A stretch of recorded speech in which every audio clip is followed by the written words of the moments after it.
Well, there is a day for everything. This show has certainly taught us that, and it includes pie. Unfortunately, we're not talking about baked desserts. I wish we were, because as I said, I did not make it past Algebra 2. But Yes. Sunday is March 14th, or is it 3.14? Yeah. Yeah. 3.14. 3.14, which marks National Pi Day. Mathematically speaking, pi is the ratio of a circle's circumference to its diameter. Joining us live to share some fun activities to do with the kids for Pi Day is Mary Myers from Sylvan Learning. Hey, Mary. Hi. Hi. Yeah, this was thrown on me anyway, like right before. Emily had some preparation, so I'm like, oh, I'm so stressed already. So I feel like I'm back in school. We do feel like we're back in school, but this is fun stuff. We have some activities, so tell us what we're going to be doing.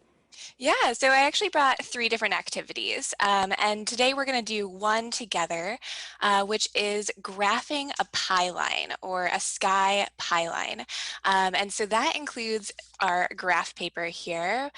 So we are using 1 centimeter graph paper together today. And then our first step is to actually write down the digits of pi. You guys had a great start, 3.14. If you want to continue that on, it's 1592653, and so on and so forth. And so what I did was I listed all the digits of pi down at the bottom here. Okay. And what we're going to do is actually, after writing those digits, we're going to color in these squares up however many squares that digit is showing. So the first one being 3, we're going to color in 3 squares, and then 1, and then 4. And what's going to happen is that we're eventually going to create a skyline out of these digits. So I'm going to let you two work on that, and we'll check in with your skylines as how far you've come. And then I can talk about 2 other activities that viewers can do at home as well. Awesome. The second one is our Pi Sentence Challenge, and this is where we are creating a sentence where each word represents a digit of pi. So very similar to our sky pi line. The first word in the sentence would be 3 letters long. The second word would be 1 letter long, and the third word would be 4 letters long.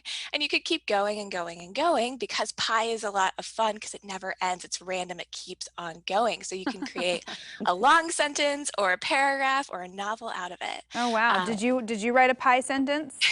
I have 2 sentences. I went, about 10 digits into it. Okay. Let's hear them. Yeah. Okay, so what I have is, now I have a tutor assisting me. Sylvan helps you learn chemistry. Oh, it rhymes too. Wow, impressive. And then what was your other one? My last one is actually working with fractions, because we see a lot of kids, whether they're in elementary school or middle school or high school, that just are struggling with fractions. It's just a sticking point for a lot of people.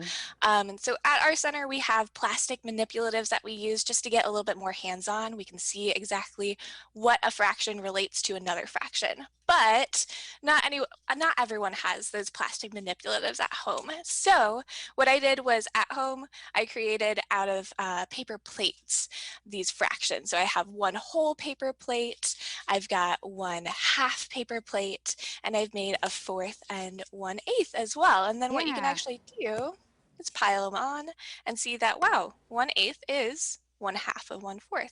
So it just makes it a little bit more concrete. That number fluency helps out our students a little bit more. Okay. Yeah, that's really cool. I know you sent us some examples of the paper plates here. And for anyone who is a visual learner, I remember really struggling with fractions as a kid. Oh, yeah. And I think being able to visualize them in that way is super helpful. Yeah. I know you handed me a bunch of plates, but I'm not sure what to do. You want to try and, are you going to cut any fractions out, or you can just... Do I need to make them up? If you wanted to freshen up on your fractions, you can, but if not, you don't have to. It's okay. I don't know. I have to tell you, I have 2 girls at home, and the way that they learn math now is different, and the way they solve problems. So it's been a challenge for, I think, a lot of adults too. Oh, I think I would be, past the point of being able to help them with their math problems. That's for sure. Now, if someone signs up to work with Sylvan, is this kind of the format that you guys are working in right now, where they would be sitting talking to you virtually for a tutoring session? Right now, yeah, I do all of our assessments virtually. Our tutoring lessons, we do have a couple options. Most of them are online still, but we have our kindergartners through third graders going in center if they opt to. And then we have school support, which is just kind of helping students who are struggling with remote learning, getting organized, and just some homework support too. Very Okay. cool. So now, as far as that pie line goes, I started Yeah. coloring mine in. I don't know Yeah. if the pin is going to show up well on camera, so I'm going to flip this over and show the. Yeah, This is what the finished absolutely. result with the marker would look Okay. like. And Yeah. it's kind of cool when you graph it out like that. It actually does look like a skyline. Like a city skyline. Like a city skyline. Yeah, the pen wasn't as good. We tried to do sentences right before. I'm wondering, does an apostrophe count for the, because I wrote, "It's a girl." That was as far as I got with the sentence. I like it. Okay. I got a little bit longer. I said, hey, I think capybaras, because I was looking for a 9-letter word, and that's as far as I got. Nice. I don't know what the capybaras are going to do, but anyway. All right. Well, Mary, this was fun. I feel like I did work my brain a little bit. A little bit. A lot. Yes. Okay. Good little mental workout. Well, have a great weekend. Happy Pi Day to you. Thank you. You too. Yeah, and for the instructions to these activities, if you want to keep your kids busy and to learn more about Sylvan Learning, we'll have more on coin.com. Okay, ahead of Pi Day, first we got to celebrate National Plant a Flower Day today. Oh. It is the